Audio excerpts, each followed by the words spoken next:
श्रीदेव भाटेकर यांच्या कृपेने हा कार्यक्रम सादर करण्याची आम्हाला संधी मिळाली आहे। या संधीचा उत्तम आस्वाद सर्वांनी घ्यावा अशी तुम्हा सर्वांना विनंती आहे। आता मैफिलीला प्रारंभ होत आहे।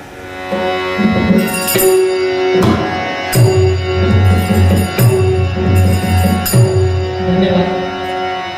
दशावतार मैफिल आज पंढरगावात सादर करताना खूप अत्यानंद होत आहे। दशावताराच्या परंपरेप्रमाणे नवरगरुडाची आरती या आरतीने आम्ही आमच्या मैफिलीची सुरुवात करत आहोत।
त्याची आराधना केली जाते। श्री गणेशाला आवाहन करून स्तवन केले जाते। यथासांग पूजन वंदन करून आयोजित कार्य निर्विघ्नपणे पार पाडण्यासाठी त्याला साकडे घातले जाते। आम्ही सुद्धा जे आमची मैफिल आजचा कार्यक्रम निर्विघ्नपणे पार पाडावा, यथाशक्ती यथासंभव या कार्यक्रमाचा या मैफिलीचा श्रोत्यांना आस्वाद घेता यावा यासाठी आम्ही गणरायाला आवाहन करतो आणि त्याचे स्तवन करतो।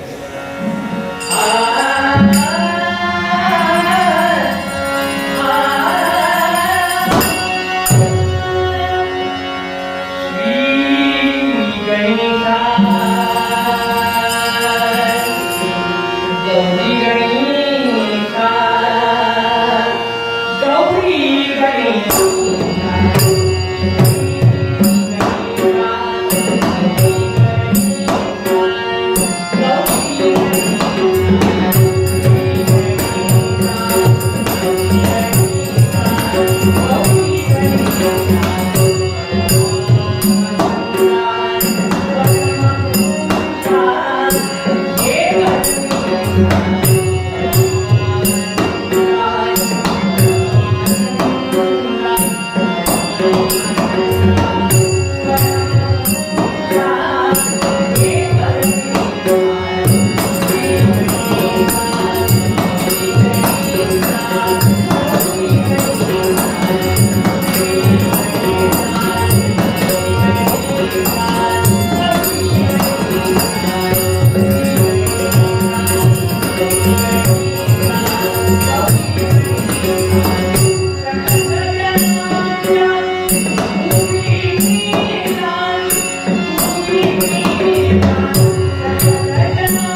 माझा सर्वांच्या वतीने साष्टांग प्रणिपात.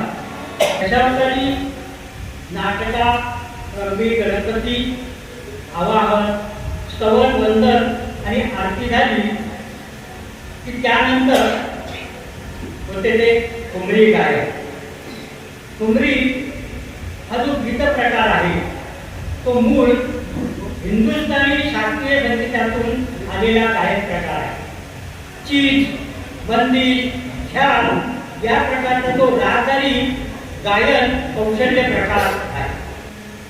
या ठिकाणी दशावतारी नाट्य परंपरेप्रमाणे गणेशोत्सव झाल्यानंतर ठुमरी हा गायन प्रकार सादर केला जातो.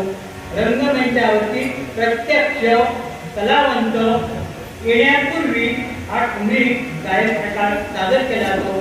मी मयूर आणि कलावंतांना विनंती करतो की ठुमरी हा गायन प्रकार त्यांनी सादर करा. धन्यवाद सर. दशावताराची ठुमरी सादर करत आहोत. त्या अगोदर एक आनंदाची गोष्ट म्हणजे आज या दशावतार मैफिलीमध्ये बोर्डावर नाव नसून देखील पंढूर गावाच्या प्रेमापोटी आज ते उपस्थित असणारे नटसम्राट, नागाची उत्कृष्ट भूमिका साकारणारे कलावंत ओटोणे गावचे कलावंत सन्माननीय विठ्ठल गावकर उपस्थित आहेत. एका जोरदार त्यांच्यासाठी गायन त्यांच्या प्रकृतीमुळे सध्या ते दशावतारात कार्यरत जरी नसले तरी त्यांची लोक आवड अद्याप देखील जनमानसामध्ये दिसून येते. तर त्यांच्यासाठी त्या जोरदार टाळ्या. ठुमरीनंतर लगेचच त्यांचं प्रसिद्ध गीत आपणाला ऐकायला मिळेल.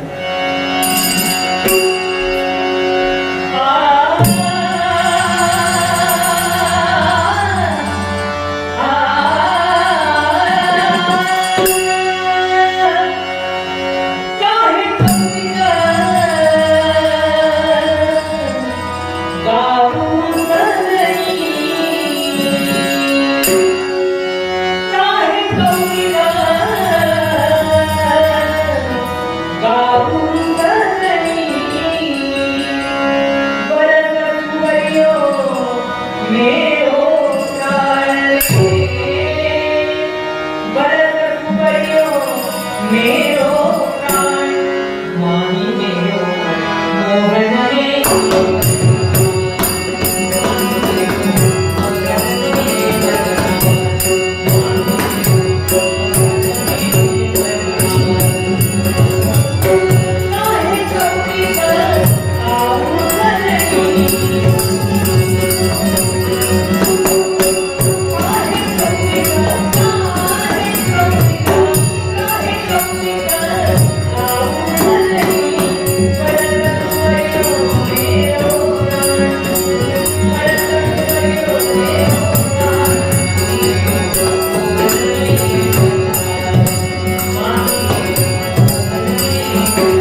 अनंत युगाच्या नारायणा रे मोठे मला अनंत युगाच्या नारायणा रे मोठे मला अनंत युगाच्या नारायणा रे मोठे मला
दशावतार नाट्य क्षेत्रात त्यांनी नारद ही भूमिका अजरामर केली.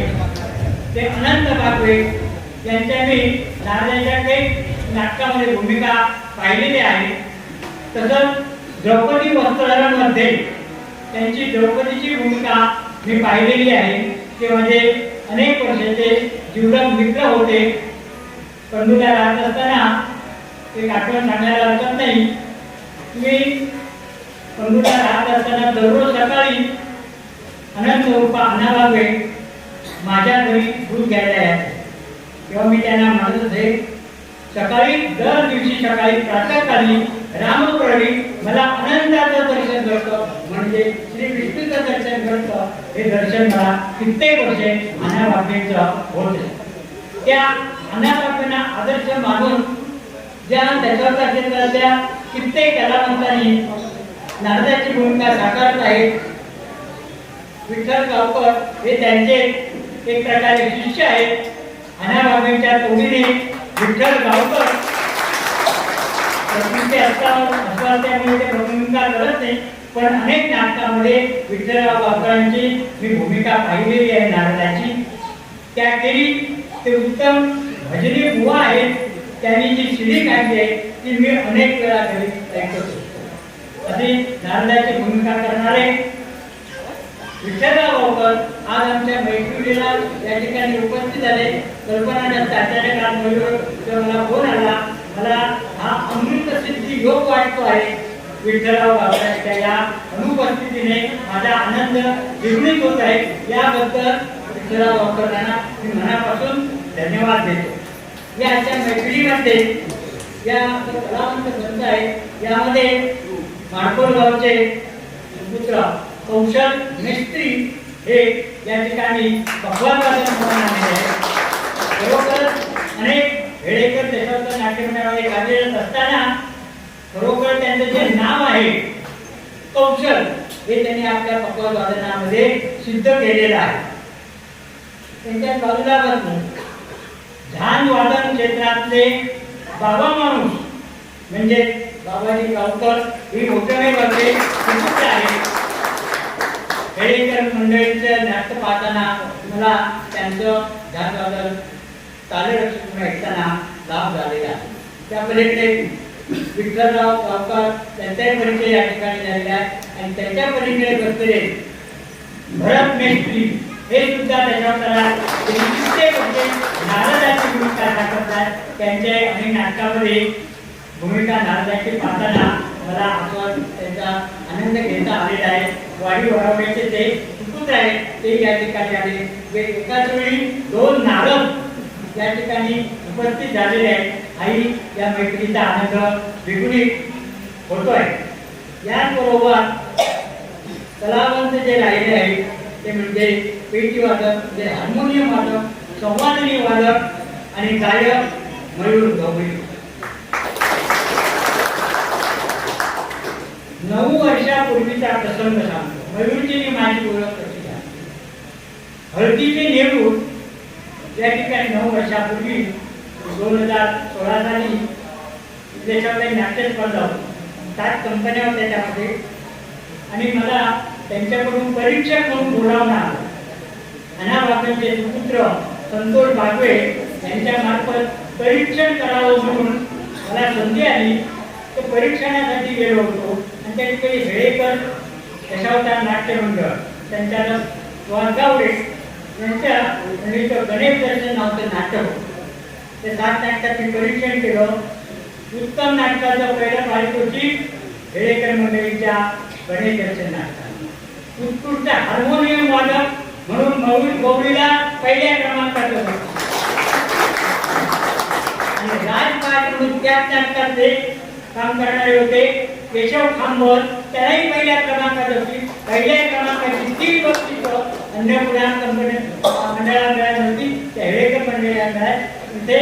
आणि मयूर गवळीच्या गायनाची त्याच्या हार्मोनियम वादनाची जी माझ्या मनावर मोहिनी आहे ती दिवसेंदिवस वाढत आहे. ती कधीही कमी झाली नाही. त्याच्या मैत्रीच्या कार्यक्रमातला मी गोष्ट जातो आणि या त्याच्या मैत्रीच्या पंढुरात केव्हा तरी कार्यक्रम मी घडवणार या चिंतीने या ठिकाणी कार्यक्रम आयोजित केलेला आहे. पाटेकर मित्र मंडळाचे सर्व पदाधिकारी, कार्यकर्ते आणि पंढूर निवासी या सर्वांचे मी आभार मानतो की मयूर गवळीची मैत्री पहिल्यांदा मला पंढूरमध्ये आयोजित करता आली. मयूर गवळीच्या मी घरी गेलो आहे. हार्मोनियम वादन आणि गायनाची जी प्रशस्ती पत्रक आहे, जी गौरव चिन्ह आहे, त्यांनी जवळजवळ 3 कपाट्यांच्या चौकटीचे मोडतात करायची झाली तर ती नक्कीच 150च्या वरती उत्तर. आणि महत्वाची गोष्ट म्हणजे त्याचं कौतुक सुप्रसिद्ध शास्त्रीय गायक अजित कडकडे यांनी त्याच्या पत्नीवरची कौतुकाची हात मानलेली आहे. त्याचा मान्य आहे. विनंती करतो की त्यांच्यामुळे दशावतारात अति लोकप्रिय झालेलं जे गीत आहे ते गीत त्यांनी सादर करावं. त्या गीताचे बोल आहेत अधांतरी हे जुले राम.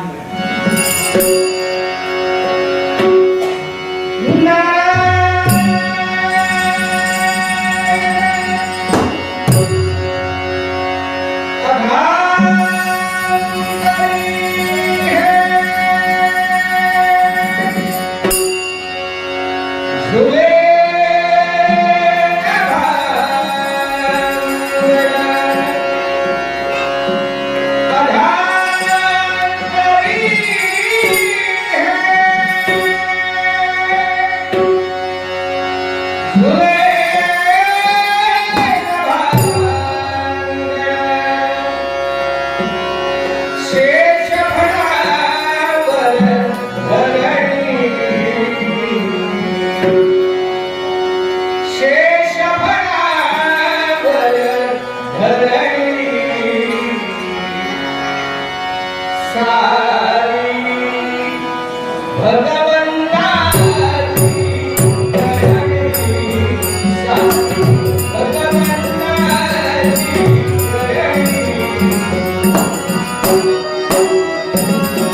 मी बऱ्याच वेळा गावकऱ्यांची ज्या नाटकांमध्ये भूमिका आहे नाटकाची अशा अनेक नाटकांना आम्ही गेलेलो आहे आणि आता जे त्यांनी गीत सादर केलं रामतरी या गाण्याला कित्येक प्रेक्षकांनी वन्स मोरची मागणी केलेली आहे. पुन्हा एकदा अनेक वेळा वन्स मोरची मागणी झाली मी प्रत्यक्ष ऐकलेली आहे. धन्यवाद विचारराव. रामतरी एक फुले मानस ही एक देवाची एवढी मोठी किमया आहे, कुठे खांब नाही आणि रामतरी आहे. तो परमेश्वर जरातरी भरलेला आहे तो दिसत नाही, पण प्रत्येक भारतीय माणसाची अशी इच्छा आहे की मी कुठेही जाऊ दे, कोणतेही काम करू दे, देव माझ्यासोबत असावा, माझी पाठराखण करत असावा, अशी प्रत्येकाची भारतीय संस्कृतीमध्ये वाढलेल्या माणसाची इच्छा आहे. तशीच प्रार्थना आहे या ठिकाणी. प्रार्थना देवा तुलाही तू सदा जवळ राहा. ही प्रार्थना जी प्रत्येक माणसाच्या मनात असते, ती प्रार्थना या ठिकाणी सादर करावी अशी मी मयूरला आवाहन करतो. धन्यवाद सर. इथे काही फरमाईश आलेल्या आहेत. नाट्यरसिकांनी बहुमन पारितोषिक देऊन काही फरमाईश केलेल्या आहेत. न्यायाचा दरज तुझ्या हाती देवा, हे लंगार आंब्यावरी कांबळी पापपुण्याची तगड्या शंख नाद भिडाला नरवाणी प्रहारच्या पहाटेच्या प्रहरी. अनेक गाणी दिली आहेत, परंतु काही नियोजित गाणी आहेत. तर आपल्यापैकी जास्तीत जास्त गाण्यांची आपली येथे सादर करण्याचा नक्की प्रयत्न करू. ज्यांनी पारितोषिक दिले त्यांचे धन्यवाद. प्रार्थना देवा तुलाही तू सदा जवळी राहा. मी जिथे जाईन तेथे प्रेम दृष्टीने पहा. दुःख देवा दाटून या, भार होतो अंतरी. मी कसे विनवू रे, धाव तू गरुडा परी. संकटाची झुंजण्याला हात दे मजला दहा. मी जिथे जाईन तेथे प्रेम दृष्टीने पहा. ओम नमः शिवाय, ओम नमः शिवाय, ओम नमः शिवाय. हर हर शंभो कुमती करुणिया ज्ञान देवो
गजानन गणपती गजानन किंवा विघ्नहर्ता गणेश हे प्रत्येक भारतीय हिंदू व्यक्तीचं आराध्य दैवत आहे.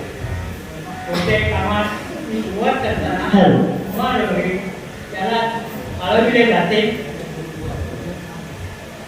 जरी गणपतीला हत्तीचे तोंड वगैरे असली तरी सुद्धा तो देव म्हणून इतका प्रिय आहे की त्याच्या एवढं दुसरं प्रिय दैवत आम्हाला वाटत. कोकणात विशेष करून सिंधुदुर्गात इतकी गणपतीची मंदिरं आहेत. त्याच्यावर त्याचा संबंध सांगताना माघी गणेश जयंतीला या सिंधुदुर्गामध्ये गेल्या वर्षी 85 गावी त्याच्यावरची नाटकं आयोजित केली होती. हा माझ्या मते आतापर्यंत उच्चांक आहे आणि असा उच्चांक अन्य कोणत्याही दैवताच्या कार्यक्रमामध्ये आपल्याला आढळत नाही. म्हणून गणपती गजानन हे प्रत्येक भारतीय हिंदू व्यक्तीचा आराध्य दैवत आहे. कुठेही जरी गणपतीचं मंदिर दिसलं तरी आपण जाता का होईना त्याला नमस्कार करतो. त्या गजाननाची वर्णन करणारं गीत सादर करतायत वाडीवर आमचे नारदाची भूमिका करणारे लोकप्रिय नट भरत देशमुख. गजाननास्ति गजानना गजाननास्ति गजानना गजाननास्ति गजानना गजाननास्ति गजानना आम्हालाही सत्वर यावे तुझ्यावरना हो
बऱ्याच दिवसांनी तुमच्या मुखातून हे गाणं मला ऐकण्याचे योग आलेला आहे. पुन्हा एकदा धन्यवाद. श्रोत्यांची फरमाईश आहे, न्यायाचा तराजू तुझ्या हाती देवा, हे लंगाट गीत आहे. खूप आनंद वाटला की तुमच्याकडून अतिशय चांगला प्रतिसाद, गर्दीपेक्षा श्रोते दर्दी श्रोत्यांची आज इथे उपस्थिती आहे, तर तुमच्यासाठी जोरदार एकदा टाळ्या वाजवा. आणि अजून एक सांगावंसं वाटेल की अतिशय सुंदर साऊंड सिस्टीम आम्हाला दादांनी उपलब्ध करून दिली, तर साऊंड सिस्टीमसाठी एकदा जोरदार टाळ्या वाजवा. न्यायाचा तराजू तुझ्या हाती देवा, न्यायाचा तराजू तुझ्या हाती देवा, न्याय मागणी,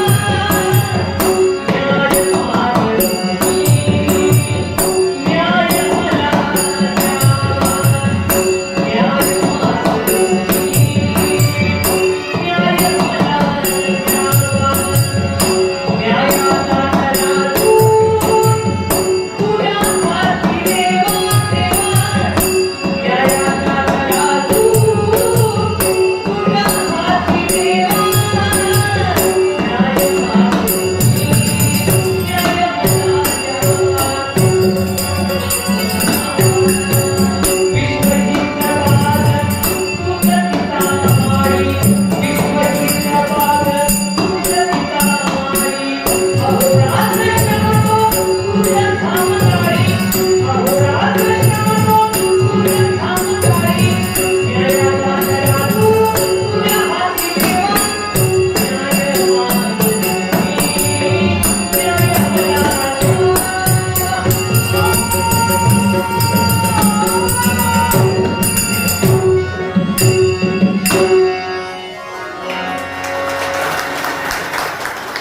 धन्यवाद मेहूर आणि त्याचे संगीत साथीदार. दशावतारामध्ये 3 मुख्य आकर्षण असतात. पहिलं आकर्षण नारदांची भूमिका. नारदाची भूमिका नसेल तर ते नाटक अपूर्णच वाटतं. नारदाची भूमिका करणारे अना वागवे, त्यानंतर त्यांचे शिक्षक या ठिकाणी 2 भरत व्यक्ती आणि विठ्ठलराव गावकरी आहेत. दुसरं आकर्षण दंगा, म्हणजे युद्ध प्रसंग. आम्ही लहानपणी त्यावेळी ढेकऱ्याची नाटकं असायची. आता खूप लवकर नाटकं होतात. पंदूर गावात दरवर्षी 7-8 नाटकं होतात. तर या लहानपणी आम्ही नाटकाला जायचो त्या ढेकऱ्यांच्या. त्यावेळी या युद्ध प्रसंगाचं खूप आकर्षण असायचं. बायका माणसं तर ते संध्याकाळपासून चादरी टाकून त्यांनी रिझर्वेशन केलेलं, आरक्षण केलेलं असायचं. पण ती 1:30 वाजता सुरू होणाऱ्या नाटकांना लहान मुलं झोपी जायची. तर त्यांच्या आया त्यांच्या शेजारी असायच्या. युद्ध सुरू झालं की आई आपल्या ते छोट्याशा 4-5 वर्षाच्या किंवा 5 वर्षाच्या मुलाला, हे बाबू तो मी राजा शिरो आणखी तो राहतो शिरो ना, ते लढाई करतो खूप लवकर. अगे बाय युद्ध सुरू झाला, उठतोय तो बालकोजी डोळे चोळी उठायचा आणि डोळे काढून त्या राक्षसाने राजाच्या लढाईकडे बघतो. आणि तिसरं आकर्षण असायचं ते म्हणजे दशावतारात तरुण मुलीची भूमिका करणारी राजकन्या. नारद, राजकन्या आणि युद्ध प्रसंग ही 3 त्याच्यातली खास आकर्षण आमच्याकडे असतात. अशी ही दशावतार नाट्यकला मला वाटते जगात दशावतारी नाट्यकलेसारखी कुठेही नाट्यकला अस्तित्वात नाही. ज्याला फारसं रंगमंच द्यावे, त्या रंगमंचाच्या सोयी वगैरे फारशा असत नाही तरी चालतात. एक भाग दिलं की त्यांचं काम करू. ना नेपथ्य ना काय वेगवेगळी धर्मराष्ट्र दाखवणारी प्रकाश योजना, त्यांचे छापील पुस्तक नाही. सगळं जे काही असेल ते उत्स्फूर्त त्या ठिकाणी स्वतःचा मेकअप, रंगभूषा, वेशभूषा स्वतःच करतात. इतकंच नव्हे तर त्यांचे प्रत्येक भूमिकेतून जे कपडे वगैरे असतात ते सगळे त्यांचे स्वतःच्या मालकीचे असतात. आणि हे दशावतारी कलाकार आपल्या स्वतःचा उपजीविकेचा व्यवसाय करूनही या नाट्यकलेमध्ये ते रममाण झाले असतात. त्यांच्या मते, कलाकारांच्या मते आम्ही दशावतारात काम करतो हा आमचा एक भक्ती मार्ग आहे जो आयुष्यभर ते पाळत असतात. आणि त्याचबरोबर केवळ भक्ती मार्गच नव्हे तर ते आयुष्यभराचं व्रत आहे. त्या व्रताला जर मी चुकलो तर मला गणपती क्षमा करणार नाही. इतक्या आदरभावाने ती कला सादर करत असतात. दशावतारात जे 3 मुख्य वाद्यवादक असतात, संवादिनी वादक, त्यांना दशावतारात पेटी वादक म्हणतात. त्यानंतर पखवाज वादक ज्यांना मृदुंगमणी म्हणतात. आणि तिसरे ढाल वादक त्यांना तालरक्षक म्हणतात. यांना तर अतिशय कठीण भूमिका निभवावी लागते. कोणतेही दशावतारी नाटक 3.5 तासाच्या आत संपत नाही. 3.5 तास. जर संयुक्त दशावतार नाटक असेल तर किमान 4.5 तास त्यांना एका जागी रुळून बसावं लागतं. आम्ही इथे 1 तास बसतो तरी आमच्या पायांना कळ येतात. 4.5 तास एका जागी बसून आणि सतत त्यांना वाद्य वाजन करा, किती कठीण भूमिका असेल. आणि या कलेमध्ये झोपून देणारे जे कलावंत आहेत त्यांना रात्रीची मिळणारी विदारी, ज्याला नाईट होते, इतकी तुटपुंजी असते.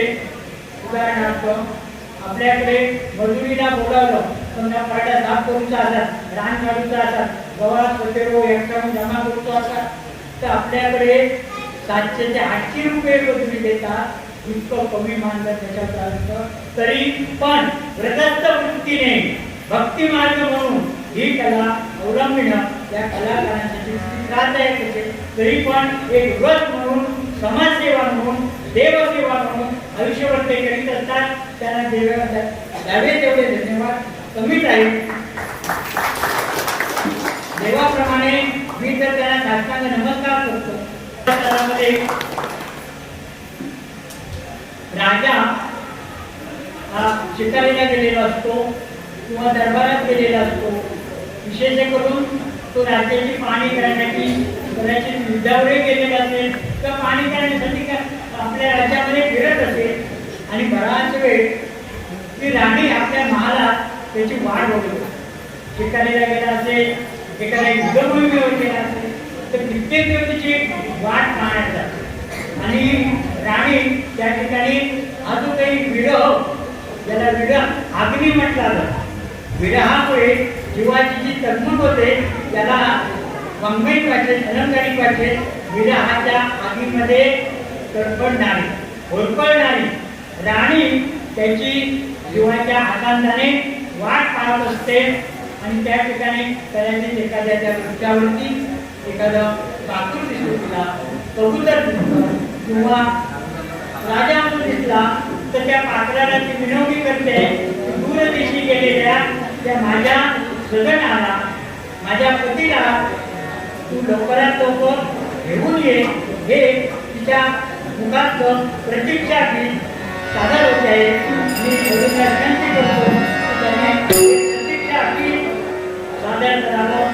प्रारंभिक शब्द आहे पाखराला दूरदेशी.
आणि त्याचे साथीदार.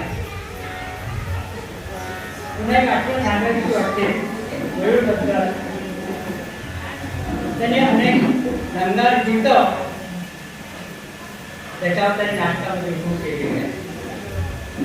हे ऐकण्यासाठी गेल्या कित्येक वर्षांमध्ये विशेष करून सावंतवाडी, वेंगुर्ला, दोडामार्ग या तालुक्यामध्ये कित्येक मैफिली आयोजित झालेल्या आहेत.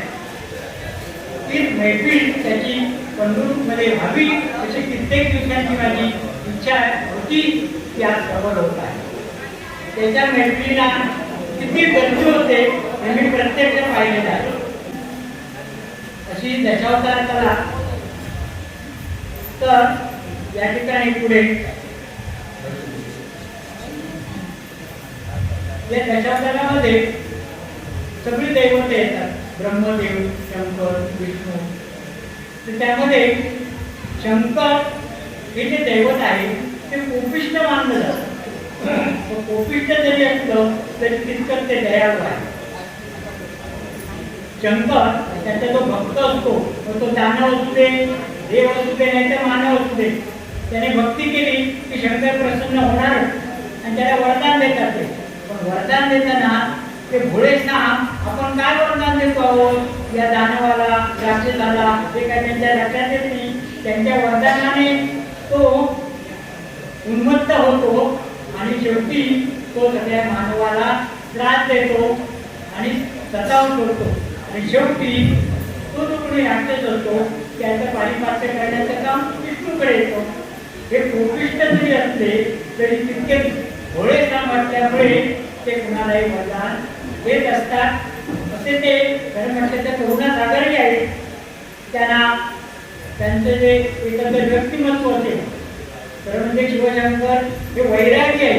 स्मशानात राहणारे तिथल्या राखेने आपल्या कपाळाला भस्म फासणारे शिवशंकर. त्या शिवशंकराचे जे गाणं आहे ते या ठिकाणी सादर करत आहेत विठ्ठल गावकर.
Yeah.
शंकराचं यथार्थ वर्णन त्या गाण्यामध्ये आहे. ते गाणं आपल्या मधूनच मला ऐकायला मिळालं आणि ते काल तृप्त झाले. पुण्याच्या धन्यवाद. कोपिष्ट तरी ओळखनाम असलेल्या आणि एक प्रकारे स्मशानात राहणारे, त्यांच्याकडे काही धन दौलत पैशाचा अभावही नाही, दागिने त्यांनी आपल्या पतीला काही घातलेले नाही आणि स्वतःच्या गळ्यात सोन्याच्या हाराऐवजी टाकळ्यांऐवजी सर्पमाळा घातल्या. त्या शिवशंकरावरती ती पार्वती कशी मोहित झाली ते सांगता येत नाही. अशा दरिद्री देवावरती पार्वतीला त्यांच्या जीवनामध्ये काय आकर्षण वाटलं तेव्हा, आणि हे आकर्षण पतीविषयी प्रत्येक भारतीय हिंदू स्त्रीच्या मनात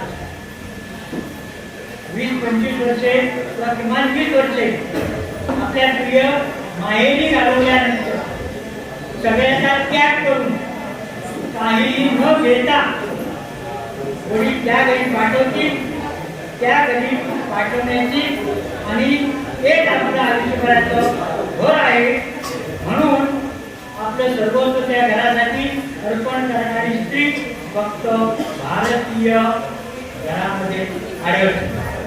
अशी दशावतारातली एखादी राणी दूरदेशी गेलेल्या कुणाच्या आपल्या पतीमुळे तिला तो विरह करावा लागतो आणि पण त्या विरहामध्ये सुद्धा आपल्यासाठी आपल्या पतीने जे काही आपल्या संरक्षणासाठी पालन पोषणासाठी जे काही केलं ते सारे उपकाराची जाणीव प्रत्येक क्षणाक्षणाला तिला होत असते आणि या जाणीवेची तीव्रतेने तिला जी जाणीव होत असते ती म्हणजे विरहाच्या क्षणी कशी ते त्याच्या राणी विरहामध्ये घुरत आहे आणि आपल्या पतीची आठवण करताना ती देखील जात आहे.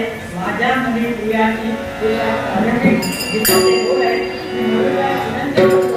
हे विरह गीत प्रतीक्षा गीत त्याने सादर करावं. माझा मनी प्रियाची, माझा मनी प्रियाची तार छेडिते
हे मगाशी सांगितल्याप्रमाणे भारतीय विवाहित स्त्रीच्या मनाची जी अवस्था आहे, आपल्या संसाराविषयी, आपल्या घराविषयीची आणि आपल्या पतीविषयी. पती परमेश्वर ही कल्पना केवळ फक्त आपल्या भारतीय स्त्रियांच्याच मनात, पाश्चात्य स्त्रियांच्या कुठल्याही मनामध्ये नाही. प्रत्येक आपल्या पतीला परमेश्वर मांडण्याची आपल्याकडच्या स्त्रियांची वृत्ती आहे. खरोखरच त्या स्त्रियांची, विवाहित स्त्रियांची वाकाने प्रशंसा करावी तेवढी थोडीच आहे. या ठिकाणी दशावतारामध्ये कोणती स्त्री भूमिका करत नाही. सगळ्याच्या भूमिका स्त्रियांच्या असू दे किंवा पुरुषच करतात. आणि हे दशावतारामध्ये स्त्री भूमिका करणारे जे कलावंत आहेत, स्त्री भूमिका करताना तुम्हाला वाटणार नाही की हा पुरुष आहे. त्याचा आवाज, त्याचं चालणं, बोलणं, शारीरिक हालचाली आहेत त्या लांबून पाहिल्यानंतर तिला माझ्या मनी प्रियांची विचार केली संसार सुखाचं स्वप्न पाहणारी जी स्त्री आहे की विवाहापूर्वी आपला पती कसा असेल त्याची ती एक प्रकारे वाट पाहत असते. तो होणारा प्रियकर आहे त्याच्यासाठी ती मनाच्या मनात म्हणत असते. प्रत्यक्ष जर प्रियकर तिला उपस्थित असेल तर ती म्हणत असते, माझे होशील ना. हे जे प्रेमगीत आहे हे प्रेमगीत सादर करावं असं मी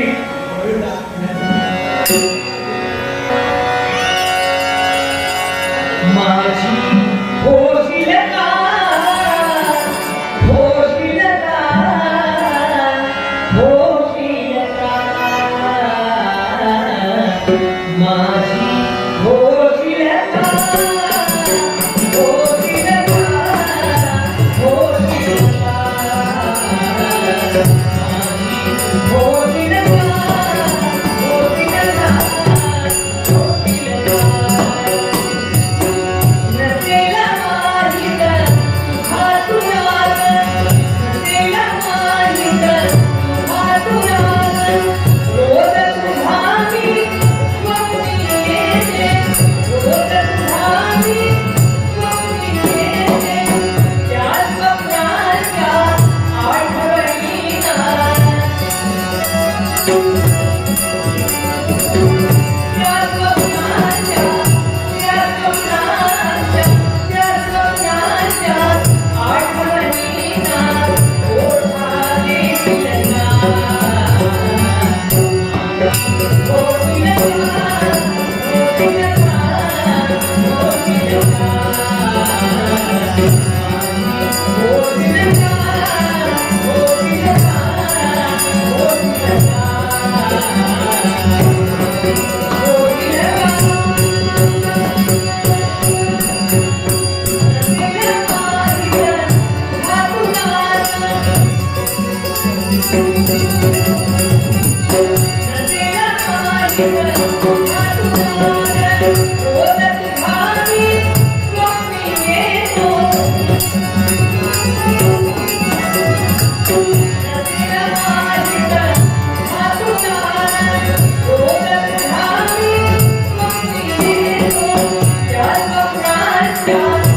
का,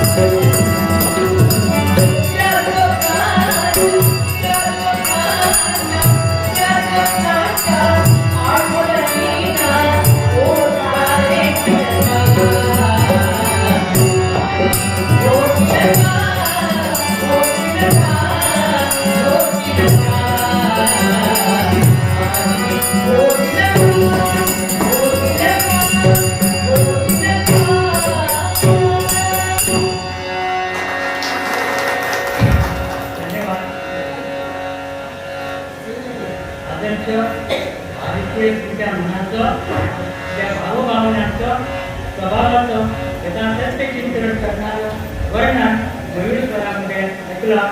धन्यवाद. सांप्रत कलियुग आहे.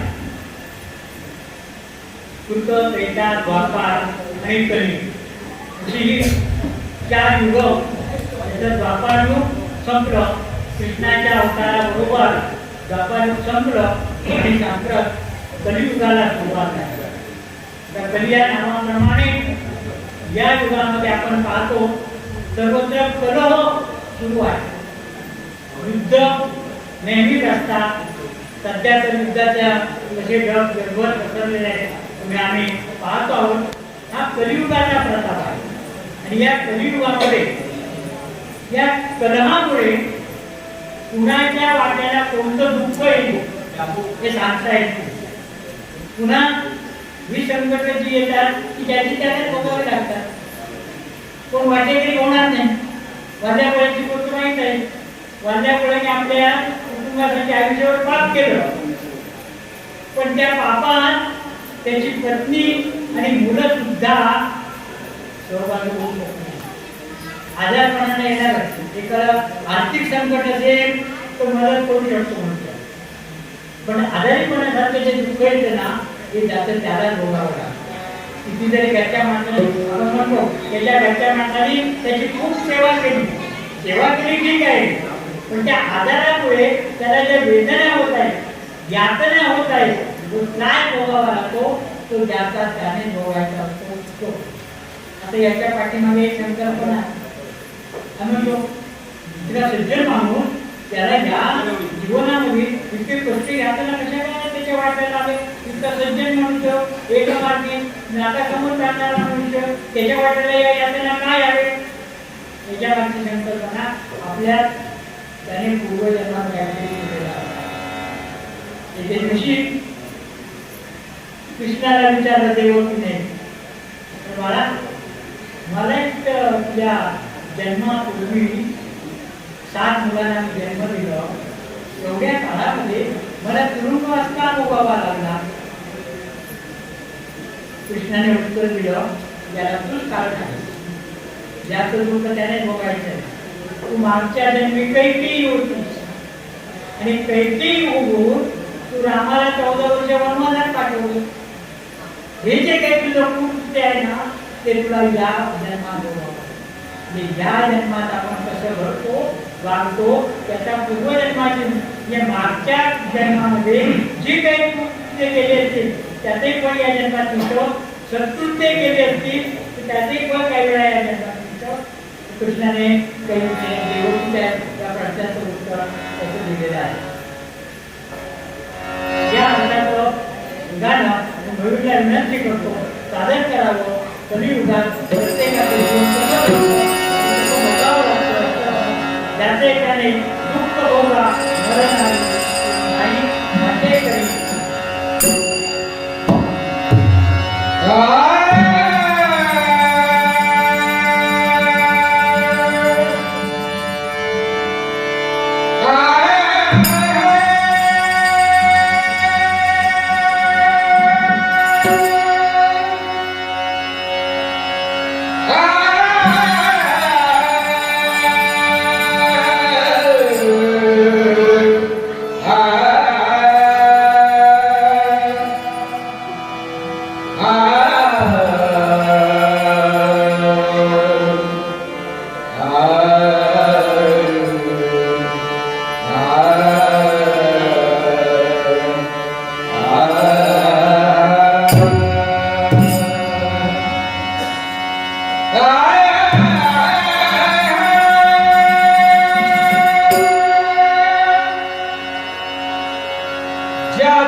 कोणी नाही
धन्यवाद. दशावतार नाट्यात जे 9 रस आहेत त्या 9 रसांचा परिपोषण केला जातो. शृंगार रस, रौद्र रस, विभत्स रस, प्रेम रस, भक्ती रस, वात्सल्य रस आणि शोक रस जो रस आपल्याला आवडत नाही. या सर्व रसांचा परिपोष रौद्र रस युद्धामध्ये, राजकन्या आणि राजपुत्र यांच्या प्रेमगीतामध्ये आपल्याला शृंगार रस, आईचं आणि मुलाचं प्रेम व्यक्त होताना आपल्याला वात्सल्य रस आणि एखाद्या कठीण प्रसंगी, संकट प्रसंगी आपल्याला शोक रसाचा त्या ठिकाणी परिपोष होताना दिसतो.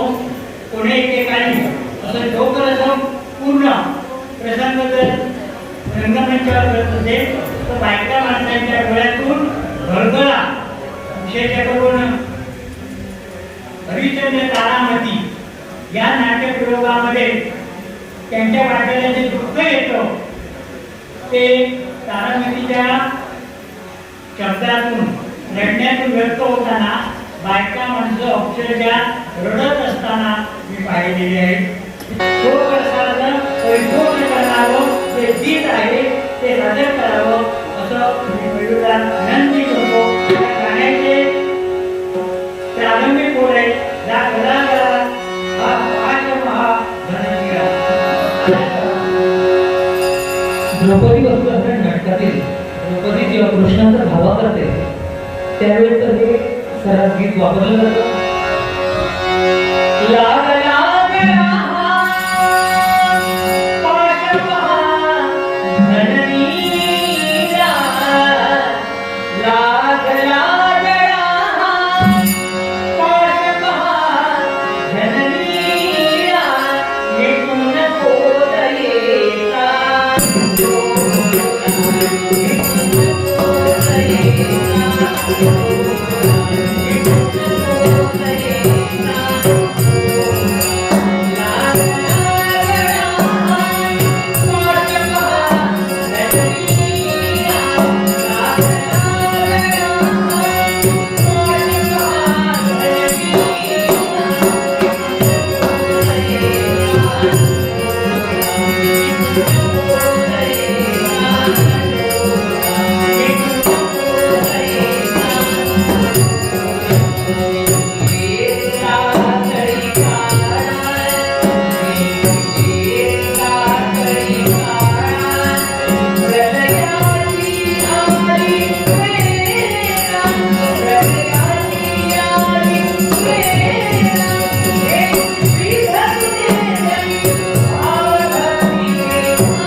महिषासन वस्त्रण करताना द्रौपदीची भूमिका करणारा जो नट आहे तो नट सर्वजण भूमिका स्त्रीची असते तर तो पुरुष नट त्या स्त्रीच्या भूमिकेशी होऊन द्रौपदीच्या भूमिकेशी होऊन मी जे गाणं गातो ना तेव्हा अक्षरशः स्त्रियांच्या डोळ्यात येतीलच पण माझ्या एका पाषाणामध्ये माणसाच्या डोळ्यातून सुद्धा नकळत जे अश्रू बाहेर पडताना तो प्रसंग सांगणं हा कठीण आहे ते म्हणजे रंगा युद्ध प्रसंग आणि युद्ध प्रसंगी जे गीत आहे ज्या गीताने मयूर गवळी हे नाव महाराष्ट्राच्या कानाकोपऱ्यात गेलं दशावतारामध्ये गाजलं मयूर गवळी हे नाव ज्या गीतामुळे ज्या दंगार गीतामुळे ते गीत ज्यावेळी दशावतारामध्ये प्रसिद्ध झालं मोबाईलवर व्हायरल झालं त्यावेळी मी 3 व्हिडिओ बघितले त्या मयूर सरोवराला बोललो त्यांना त्याची पण आज त्या व्हिडिओची मी पुन्हा मयूर सरोवर उल्लेख करतो आहे एके दिवशी व्हिडिओ पाहिला मुंबईमध्ये फ्लॅटमध्ये राहणारी सासू आणि तिची सून घरातील मुलं शाळेत गेली आहेत म्हणजे फ्लॅटमधली मुलं शाळेत गेली आहेत पुरुष मंडळी कामावरती गेले घरामध्ये दुपारी जेवल्यानंतर कदाचित सुनेने भांडी घासली असतील सासूने तेलवारा काढला असेल आणि त्या निवांत वेळ ती सासू तिने हातात घेतली घेतली सुनेने घेतलं दाटणं आणि मोबाईलवरती तिने लंगार गीत लावलं ते लंगार गीत होतं जे मयूर गवळीने प्रसारित केलेलं आहे भाववंत त्या गीताच्या तालावर ती सासू आणि ती सून केसुनी आणि दाटण्याने युद्ध करतायत असा म्हणजे बायका म्हणतात त्या मुंबईतल्या बायकांना त्याच्यावर कसा चालतो हे माहीत नाही त्यांनी व्हिडिओ बघून स्वतः ते युद्ध प्रसंग दंगार खेळत आहेत हे आश्चर्य नव्हे त्याच्यावर आपलं फार मोठं आश्चर्य आहे दुसरा व्हिडिओ पाहिला 2 छोट्या मुली 4 वर्ष 5 वर्ष असेल त्याने हातात फुटपट्ट्या घेतल्या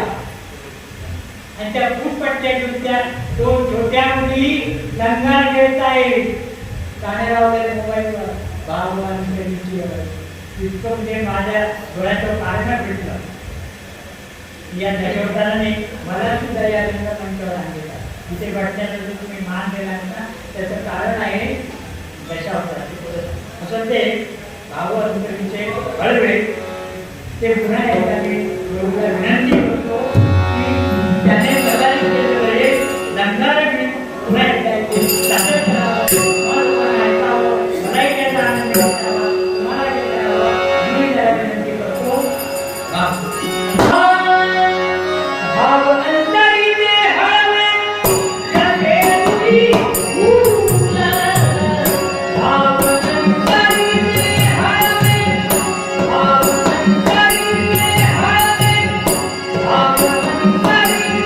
Hallelujah.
4 वर्षापूर्वी ज्या मैत्रिणीचा मी संकल्प केला होता, पंढूर गावात वेळूची मैत्री झाली पाहिजे, आज ती मैत्री या ठिकाणी सादर झाली.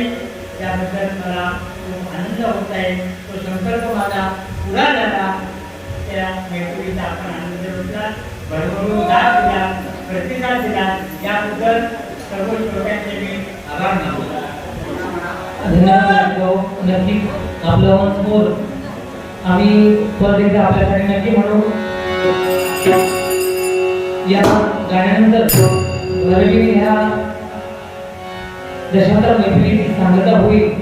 तत्पूर्वी सांगू इच्छितो की गेले जवळजवळ 20-25 दिवस सतत आमच्या कॉन्टॅक्टमध्ये असणारे आमचे मार्गदर्शक सन्माननीय वळंजू सर यांना दशावतार विषयी भरपूर आपुलकी आहे, त्यांचं प्रेम आहे. आणि नुसतं प्रेम दशावतार करावरती न दाखवता त्यांनी आपल्या वहीमध्ये, आपल्या शब्दकोशामध्ये अतिशय सुंदररित्या माझ्या दशावतार कलावंतांनो असं दशावतारासाठी, कलेसाठी उपयुक्त, दशावतार कलावंतांसाठी उपयुक्त अतिशय सुंदर दशावतारासाठी लेखन केलेलं पुस्तक आता उपलब्ध आहे. तर सरांचं खूप मोठं योगदान दशावतारासाठी आहे.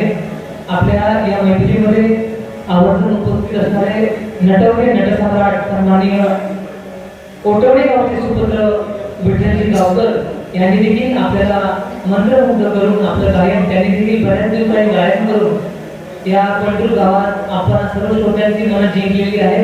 त्यांच्यासाठी जोरदार टाळ्या वाजवल्या.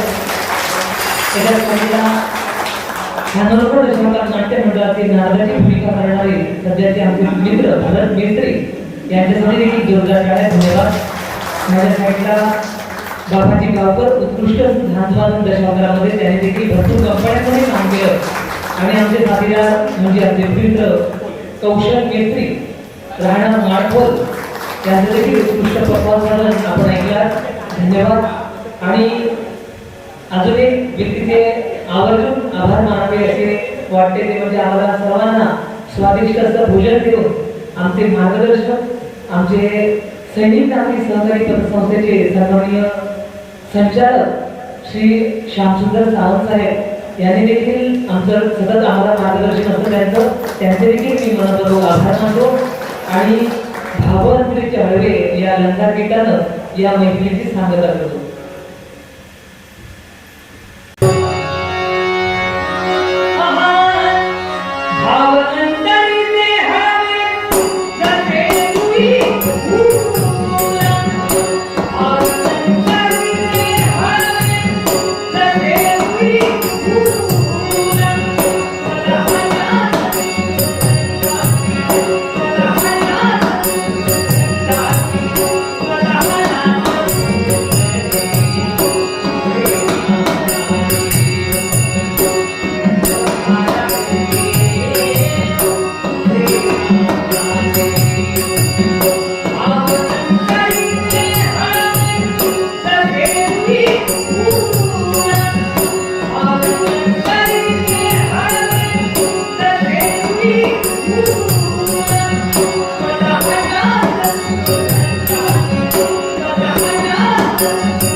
विठुराया